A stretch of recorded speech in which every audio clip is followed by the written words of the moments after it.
마태복음 1장 1절로 6절.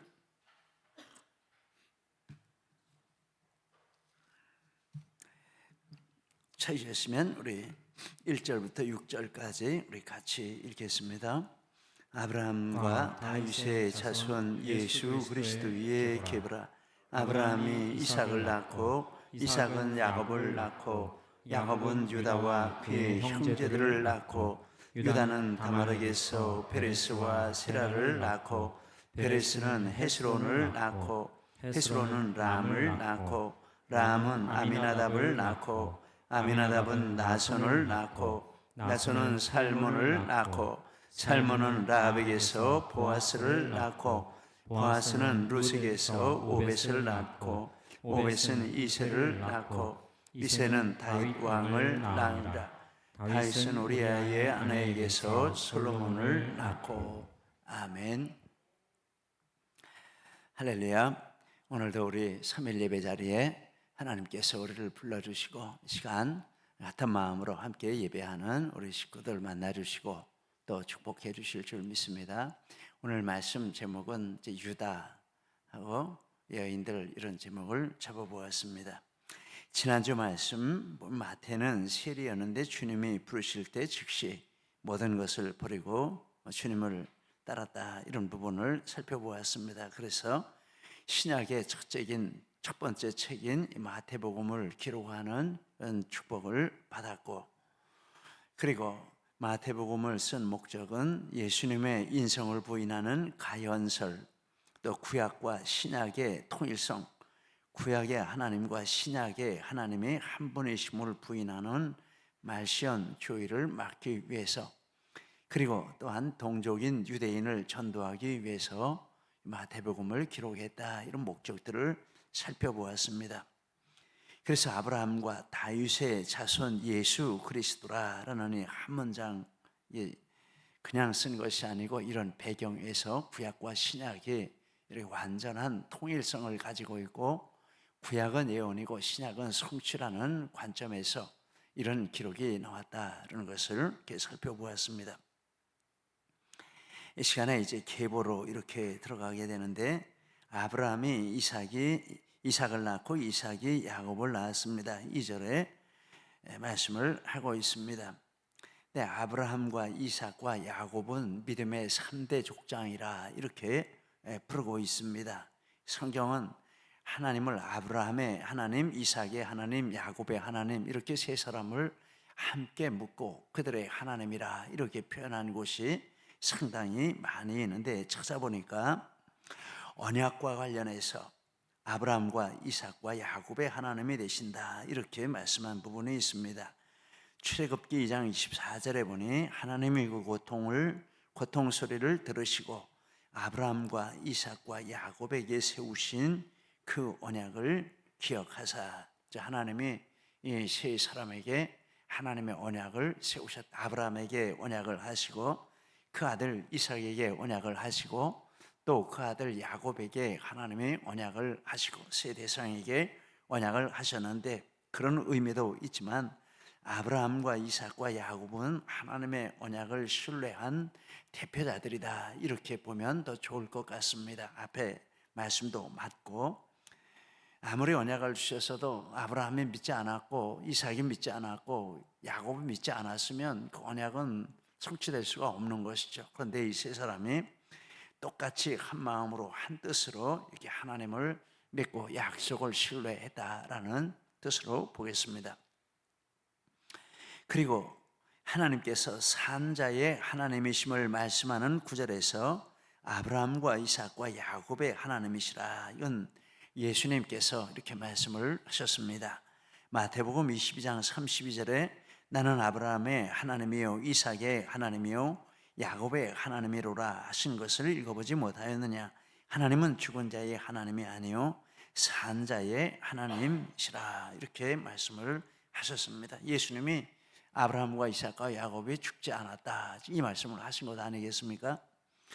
아브라함과 이삭과 야곱은 물론 육신으로는 죽었지만 그 영으로는 살아있다라는 뜻으로 이렇게 말씀을 하신 것으로 보겠습니다. 살아있는 사람들이다라는 뜻입니다. 하나님의 약속을 신뢰하고 믿으면 그 영이 이렇게 살아있게 되는 줄 믿습니다. 세 번째, 아브라함과 이삭과 야곱이 천국에 있다, 이런 문맥에서 말씀을 썼습니다. 마태복음 8장 11절에 동서로부터 많은 사람이 이르러 아브라함과 이삭과 야곱과 함께 천국에 앉으려니와, 그러니까 아브라함, 이삭, 야곱은 천국에 있는 게 분명한 것입니다. 천국에 있는 사람들의 대표자로서 이렇게 이 세 사람을 이렇게 말씀을 하고 있습니다. 3대로 내려가면서 이렇게 믿음의 대표자로 불리움을 받는다면 정말 축복이 아니겠습니까? 어느 분하고 이 얘기를 하는데 이렇게 자녀들이 이렇게 안 믿어가지고 그것 때문에 이렇게 기도 제목이다, 사거리에서 어느 분하고 이렇게 얘기를 하는데 그런 말씀하셨습니다. 정말 3대가 이렇게 성경의 대표자로, 믿음의 대표자로 나온다는 것 얼마나 놀라운 축복인지 모르겠습니다. 우리도 다 그런 축복 받으면 정말 감사하겠습니다. 이렇게 말씀했습니다. 산자의 하나님 천국에 있다라고 말씀하시고, 또 예수님을 영화롭게 하신 하나님이 아브라함과 이삭, 야곱의 하나님이시라. 창세기 3장, 사도행전 3장 13절에 아브라함과 이삭과 야곱의 하나님, 곧 우리 조상의 하나님이 그 종 예수를 영화롭게 하셨느라. 이 외에도 여러 곳에서 이렇게 아브라함과 이삭과 야곱을 함께 묶어서 하나님과 관련된 놀라운 이런 축복에 대해서 말씀하시는 내용이 나오고 있습니다. 즉 아브라함, 이삭, 야곱은 이 사도행전 문장에 의하면 예수님의 대속을 믿음으로 이 축복을 누린다. 아브라함과 이삭과 야곱의 하나님이, 우리 조상의 하나님이 예수를, 그 종 예수를 영화롭게 하셨느니라. 아브라함이 예수님 믿었다라는 뜻입니다. 이삭도 예수님 믿고 야곱도 예수님 믿고 아브라함이 예수님 믿었다. 요한복음에 보면 아브라함이 나의 때 볼 것을 즐거워하다가 보고 기뻐했다, 기다리다가 보고 기뻐했다. 그리고 아마 이삭도 언제 예수님을 만났을까 생각해 보면 그 모리아 산에서 아버지가 자기를 잡아 죽이려고 할 때 거기 순종하는 그 자리에서 예수님을 체험하지 않았을까, 이런 생각도 해보고, 야곱도 삶의 어느 시점에서 예수님을 뵙는 이런 축복을 누리고 오실 예수님을 믿었다라고 하겠습니다. 우리도 같은 믿음으로 같은 축복을 누리는 줄 믿습니다. 그들은 오실 예수님을 믿고 구원받고, 우리는 오신 예수님을 믿고 같은 축복을 누린다라고 하겠습니다. 이제 이렇게 세 사람에 대해서 말씀을 하고, 그 다음 때가 바로 이제 유다인데, 2절에 보니까 야곱은 유다와 그의 형제들을 낳았다, 이렇게 말씀을 하고 있습니다. 12아들이 있는데 유다만 실명으로 나오고 나머지는 그의 형제들이라, 이렇게 표현을 하고 있습니다. 다른 형제들 입장에서는 좀 기분이 안 좋겠다, 이런 생각도 이렇게 해보게 됩니다. 다 쟁쟁한 인물들인데 이렇게 그의 형제들이라 이름 안 나오고 이렇게 나왔으니 알면은 서운하겠죠. 그런데 이제 왜 그런 표현을 했을까? 다른 사람들이 그렇게 유다만큼 못해서 그렇게 했을까? 아마 그건 아니라 이렇게 생각을 합니다. 다음과 같은 이유가 아닐까라고 생각을 해보게 됩니다. 이 족보는 예수님의 족보이고 예수님이 유다의 후손으로 오셨기 때문에, 그래서 이제 유다를 이렇게 언급을 예수님의 족보의 조상으로 이렇게 언급을 한 것이다라고 보겠습니다. 유다는 본문 족보로는 유다 가문의 왕이 된 다윗의 11대 조상이고, 헷으로는 다윗보다 800여 년 전 인물입니다. 그러니까 다윗의 조상이 유다인데, 다윗이 유다 지파인데, 이 유다라는 이 인물과 다윗과 사이에는 대수로는 11대, 이 마태복음 족보에 의해서 그렇습니다. 그리고 헷으로 따지면 800년의 이런 시간 간격이 이제 있는 그런 사이가 되겠습니다. 그런데 이제 유다의 왕가가 되고, 또 유다가 조상이 될 그 진리를, 그 사실을 유다의 혈통으로 이렇게 메시아가 오실 것을 이렇게 예언을 해 주었습니다. 다윗도 대충 1000년 후에 이제 올 사람인데 다윗 때부터 유다가 왕가로 불리우는데, 그런데 1000년 전에 하나님이 이 유다에 대해서 왕이 태어날 것이라, 왕가가 될 것이라 그런 예언을 해주셨습니다. 창세기 49장 10절에 보면 규가 유다를 떠나지 아니하며 통치자의 지팡이가 그 발 사이에서 떠나지 아니하기를 실로가 오시기까지 이르니 그에게 모든 백성이 복종하리로다. 야곱이 유다를 축복하면서 이제 이런 예언을 했습니다. 이 하나님이 주신 말씀이죠. 유다를 왕가 되게 하시는 이것은 이제 유다가 왕가가 되었는데, 왕가를 이루는 것은 유다가 잘나서가 아니고 하나님께서 그렇게 정하신 절대 섭리, 절대 주권의 결과다라고 이렇게 보겠습니다. 그러면서 이런 생각을 해봅니다.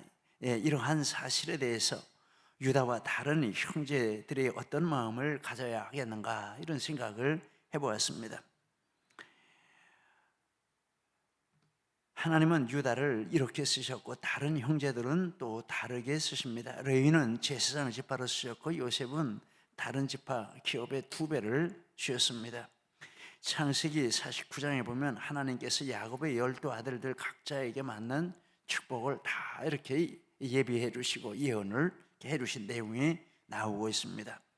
그래서 유다와 또 형제들은 이렇게 해야 되겠다, 이런 생각을 합니다. 각자에게 주신 은사를 감사하고 소중히 여기고 거기에 충성하는 것이 맞다라고 하겠습니다. 또 자기 말고 다른 형제들에게 이런 주신 은혜도 있고 은사도 있는데 그것을 인정해주고 존중해 주어야 맞다라고 하겠습니다. 본문에서는 이제 유다의 왕, 예수님의 왕이심을 나타내는 이런 문맥에서 이렇게 한 것이지 유다가 특별히 잘나고 특별해서 이렇게 한 것은 아니다라고 보면 맞겠습니다. 그리고 그렇기 때문에 서로에게 이렇게 존중해주고 인정해주고 그리고 각자 받은 은혜가 서로에게 유익이 되도록 협력해야 한다, 이제 이런 교훈을 받습니다. 그래서 유다와 그 형제들을 낳고 이렇게 하는 것은 이제 이런 배경이지 유다가 특별히 잘나서 그런 것은 아니다, 이렇게 보면은 맞겠습니다. 왕족이 된 것도 하나님의 특별한 섭리가 있기 때문에 그런 것이지 거기에 무슨 인간적인 잘난 그런 것이 있어서가 아니다라고 하겠습니다. 3절로 6절에는 4명의 여성이 나오고 18절에 마리아까지 하면 5명의 여성이 나오고 있습니다. 그런데 구약 성경에 많은 족보가 나오는데 그 족보에 여성이 나오는 경우는 없습니다. 제가 알기로는 없습니다. 누가복음 4장에도 또 다른 예수님의 족보가 나오는데 거기도 여성은 한 명도 나오지 않습니다. 그래서 이 족보에 여러 여성이 나오는 것은 아주 예외적인 경우다라고 하겠습니다. 하나님께서 이 예외에 어떤 뜻을 담아두셨을까, 이런 생각을 해보게 되는데 다음과 같은 이런 교훈을 받습니다. 다말은 아둘람 출신이고 라합은 여리고 출신이고 룻은 모압 출신이고 다 이방 사람들입니다. 마태복음 기록의 목적은 예수님이 유대인의 구주이심을 선포하는 게 아주 중요한 목적입니다.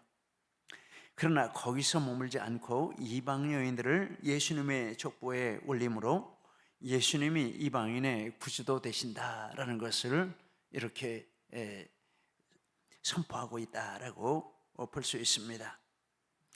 그런데 마태는 예수님이 이방인의 구주가 되신다라는 것을 여기서뿐만 아니라 이건 간접적으로 이렇게 말하는 것이지만은 만약에 이방인의 구주가 되지 않으시면 이 여인들이 올라올 수가 없는 거죠. 그런데 이방인들의 구주가 되시기 때문에 이 여인들이 올라왔는데 여기 말고도 다른 곳에서 이제 이방인이 예수님에게 구원받는다라는 진리를 말씀을 하고 있습니다. 8장에 보면 이 유대 지역에서 서쪽 요단강 동쪽이 되겠네, 동쪽 이방 땅 가다라에 가셔서 귀신 들린 사람을 고치신 이야기가 나오고 있습니다. 우리는 거라사라 하는 이름으로 알고 있는데 마태복음 8장에서는 가다라라고 이렇게 했습니다. 이방인인데 이방인에게 가서 그 귀신을 쫓아내 주시고, 그리고 15장에 보니까 동북쪽, 서쪽이죠, 서북쪽 이방 땅인 두로와 시돈에 가셔서 한 이방 여인의 귀신 들린 딸을 고쳐주신 사건이 나오고 있습니다. 그런데 마태는 예수님이 귀신을 쫓아내신 이 사건보다 15장에 보면 여인과 나누신 그 대화에 더 관심을 두고 기록을 했다, 이런 느낌을 가지게 됩니다. 마태복음 15장 21절에 보니까 이렇게 말씀합니다. 예수께서 거기서 나가사 두로와 시돈 지방으로 들어가시니, 22절에 가나안 여자 하나가 그 지경에서 나와서 소리질러 이르되 주 다윗의 자손이여 나를 불쌍히 여기소서, 내 딸의 흉악하게 귀신 들렸나이다. 23절 24절에 예수는 한 말씀도 대답하지 아니하시니 제 아들이 와서 청하여 말하되 여자가 우리 뒤에서 소리를 지르오니 그를 보내소서. 예수께서 대답하여 이르시되 나는 이스라엘 집에 잃어버린 양 외에는 다른 데로 보내심을 받지 아니하였노라. 이렇게 보면 예수님이 이방인하고는 무관하다라고 말씀을 하시는 것으로 보겠습니다. 그런데 더 읽어보면 이제 여자가 가까이 와서 25절에 예수께 절하여 이르되 주여 저를 도우소서. 26절에 이르되 자녀의 떡을 취하여 개들에게 던짐이 마땅하지 아니하니라. 27절에 여자가 하는 말이 주여 올소이다마는 개들도 제 주인의 상에서 떨어지는 부스러기를 먹나이다.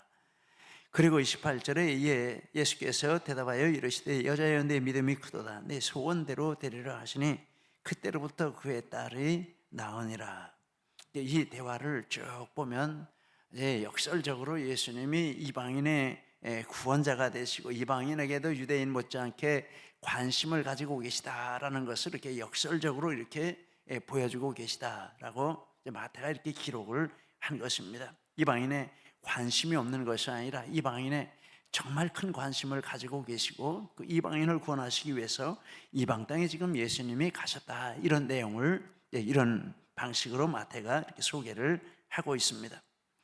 족보에 여러 이방 여인들을 올린 것도 이렇게 같은 목적이라, 예수님이 이방인에 대해서 관심이 많으시고 유대인을 구원하는 그 못지않게 이방인을 구원하는 이런 주님이시다라는 것을 보여주는 목적이다라고 하겠습니다. 이방인 여인들이 족보에 올라온 목적.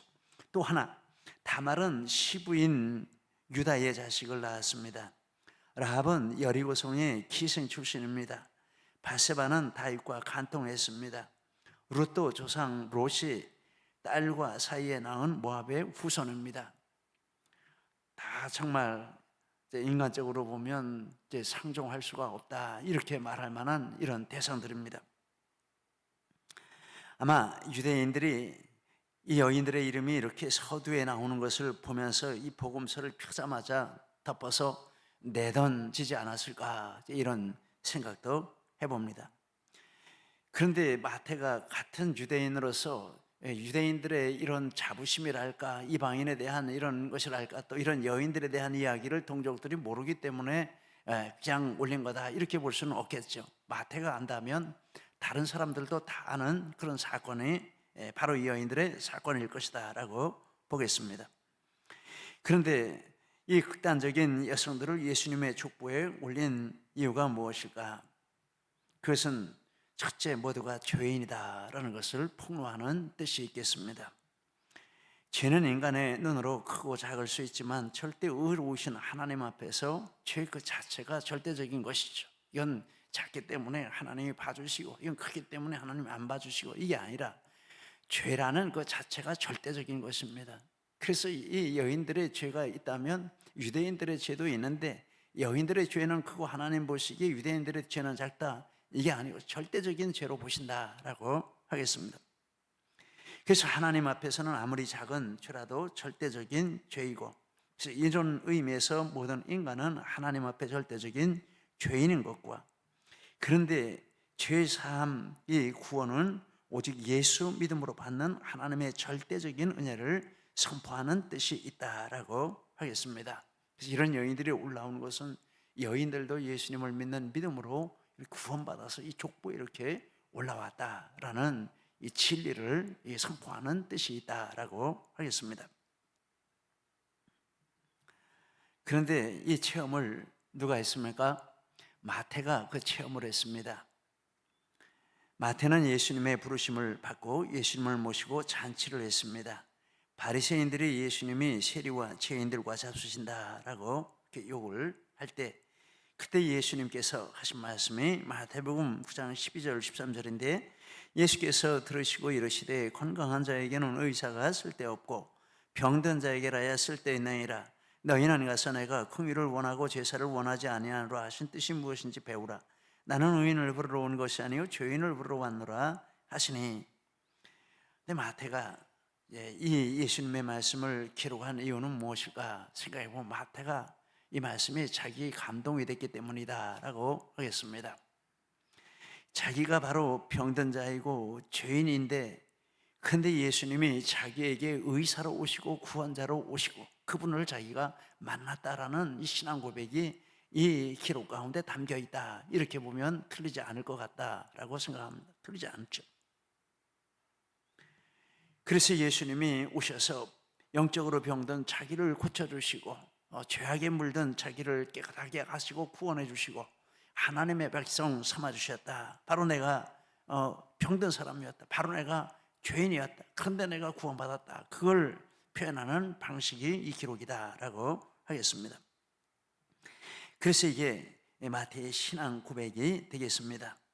마태가 예수님의 족보에 이런 큰 죄 속에 살던 여성들의 이름을 넣은 것은, 그 여성들이 만약에 그 죄 문제가 해결 안 됐다면 족보에 오를 수도 없겠죠. 그런데 한 사람 한 사람 찾아볼 수는 없지만 그 각 사람의 그런 내용들이, 성경에 나오는 내용들을 찾아보면 이 사람들은 죄 문제가 해결된 사람들입니다. 믿음으로 구원받은 사람들입니다. 그래서 여기 그 이름을 넣은 것은, 마태가 구약 성경의 이 여성들에 대한 기록에서 자기와 같이 그런 죄와 병 가운데서 같은 구원, 같은 치유의 경험을 했구나라는 것을 확인했기 때문에 지금 마태가 거기 이 이름을 넣은 것이다. 아마 반발하는 사람들이 얼마나 많았겠습니까? 그러나 자기와 동질성을 느끼고 같이 구원받았다는 확신이 있기 때문에 지금 이런 여인들의 이름을 담대하게 유대인들에게 전도하는 편지를 쓰면서 이렇게 썼다라고 보겠습니다. 정말 놀라운 일입니다.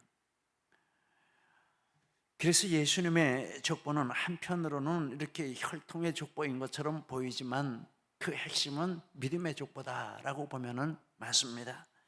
예수님의 족보는 혈통의 족보가 아니고 더 큰 의미는 믿음의 족보. 그래서 요한복음 1장 12절 13절 우리가 아는 말씀, 이건 우리 같이 한번 읽겠습니다. 영접하는 자 곧 그 이름을 믿는 자들에게는 하나님의 자녀가 되는 권세를 주셨으니 이는 혈통으로나 육정으로나 사람의 뜻으로 나지 아니하고 오직 하나님께로부터 난 자들이니라. 아멘입니다. 그래서 마태가 이런 글을 쓴 배경을 이렇게 살펴보면서 하나님 앞에 구원받고 참된 은혜를 받은 사람은 정말 사람을 차별하지 않는구나, 이런 생각도 하게 됩니다. 정말 사람들을 사랑하고 영혼을 사랑하는구나, 이런 생각도 하게 됩니다. 우리 마음 가운데도 하나님이 이런 축복을 충만하게 부어주신 줄 믿습니다. 우리 이름도 이와 같이 예수님의 족보에 올라있는 것을 확신하고 감사하고, 또 우리가 아는 많은 사람들이 함께 이 족보에 올라올 수 있도록 마태와 같은 마음으로 우리 사람들에게 접근하고 복음의 통로가 되는 우리 모두가 되시기를 예수님 이름으로 축복합니다.